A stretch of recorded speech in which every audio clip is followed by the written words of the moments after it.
tu és una novel·lassa, l'adjectiu que li escau és aquest, i no ho dic pel gruix que és aparent, sinó perquè com tota gran novel·la, doncs és una novel·la polièdrica, diversos arguments, diversos estils, diversos plans de la realitat que ens la mostra complexa, tota mena de recursos literaris, tot per enganxar el lector. Però què és Ningú com tu? Pel meu parer. Ningú com tu és i no és una novel·la d'amor.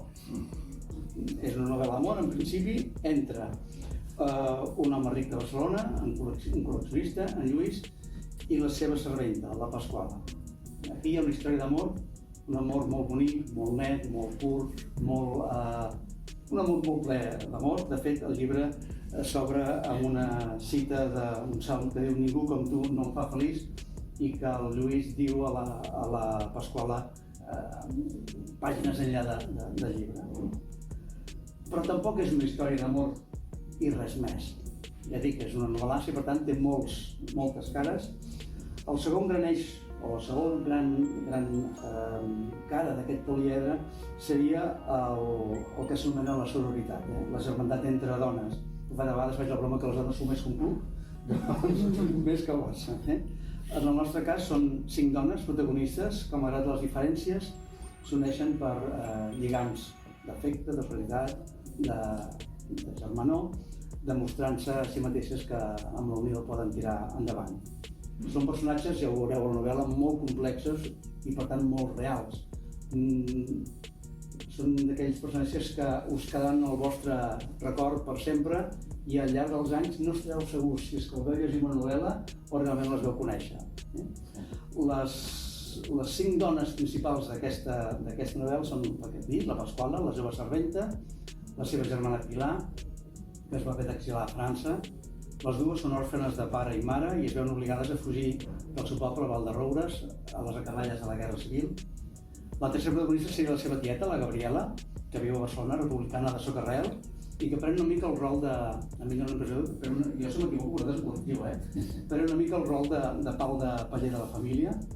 L'Antonieta, una veïna solidària de Vall de Roures, i la jove Vera, la filla de la Pilar, que des de França aporta la visió d'una nova generació que ha pogut créixer en un país en llibertat i formar-se. Totes elles són personatges que veureu que ens commouen i ens inspiren. El tercer gran braç de la novel·la, pel meu parer, és el teló de fons històric. La novel·la no és una novel·la històrica, però tot i això el pes de la història hi té un pes molt important. La novel·la va ser un període crucial a la història d'Espanya, més o menys des de les acaballes de la Segona República, del 33, fins al 72-73. Hi ha un buit al mig, per dir prou pàgines, que no el posarem, hi ha un buit al mig, però bueno, abarca aquest període i per tant, d'una manera magistral, pel meu parer, els dos autors han aconseguit detallar-nos un context històric molt ric, no? I podem entendre molt bé com ells han retratat la manera dels horrors de la guerra, de les dificultats de la postguerra, del franquisme, del paper tèrbol de la història, o ambivalent, de com la societat evoluciona, de manera que ens adonarem com la història, la gran història, enmolla les petites històries dels nostres personatges.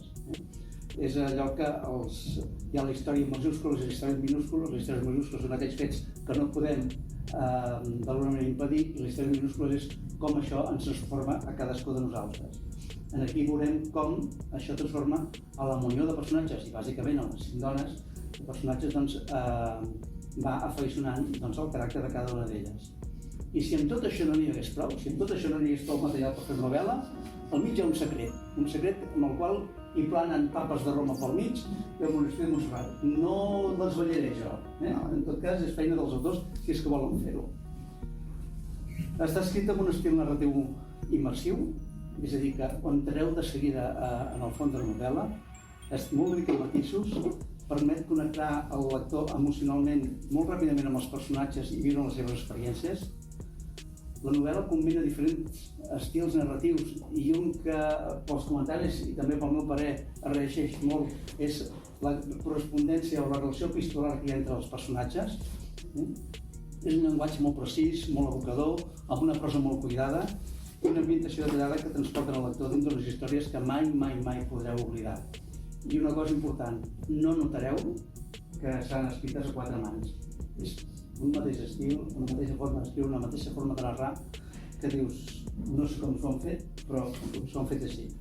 En resum, Ningú com tu és una novel·la que ens convida a reflexionar sobre la condició humana en general i la condició femenina en particular, sobre la importància de la solidaritat i sobre l'impacte que els events històrics tenen sobre la vida de les persones.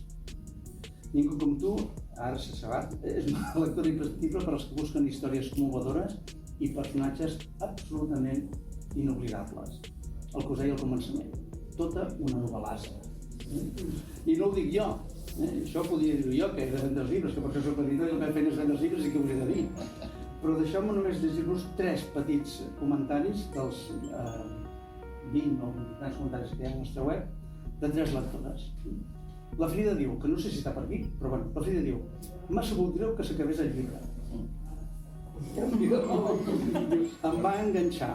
Des de les primeres pàgines he gaudit molt amb la història i els personatges. Les cartes li afegeixen un plus. I afegeix desconnexió i plaer. No demano res més a un llibre. La Marta diu: he trobat un llibre d'una arquitectura molt sòlida i uns personatges molt ben definits, tot i que al principi tenia dubtes de com resultaria l'escriptura a 4 mans. He de dir que m'ha sorprès molt gratament. Felicitat als 2 autors. I acabo amb l'última, l'Assumpció, que diu: acabo de llegir la novel·la Ningú com tu. M'ha agradat molt. Des de l'inici t'enganxa, no pots deixar de llegir-lo. Per tot, pels temes, per com està escrit, per la riquesa del vocabulari. He gaudit molt llegint-la. Se m'ha fet curta. No volia que se m'acabés. Agraeixo molt, diu l'Assumpció, la qualitat d'aquestes novel·les. Per no haver res més, felicitar els autors i desitjar-vos a tots vosaltres que gaudiu de la descoberta. Moltes gràcies.